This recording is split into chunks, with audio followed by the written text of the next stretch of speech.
tume tunaitarajia ikatuangalizie sababu hasa iliyoleta kadhia ile. Sababu hasa ni nini? Kiini cha tatizo ni nini? Lakini jambo lile lilipotokea, vijana waliingizwa barabarani kudai haki.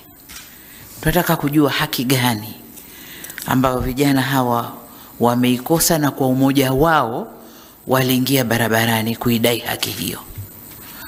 Purpose ya wale vijana kuingia ni haki gani, ili tuweze kuifanyia kazi na wapate haki yao.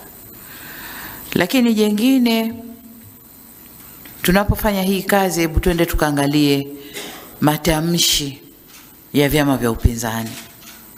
Wale waliokuwa wakisema lazima Kiwake hapakaliki, lazima aondoke, lazima kiwe hiki, uchaguzi hautafanyika.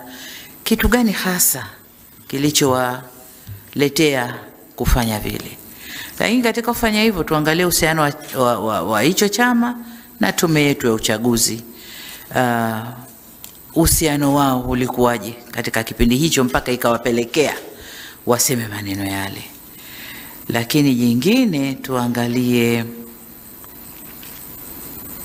role bali ya vyama vya siasa vilivyoingia kwenye huo mgogoro, NGO zetu za ndani na za nje.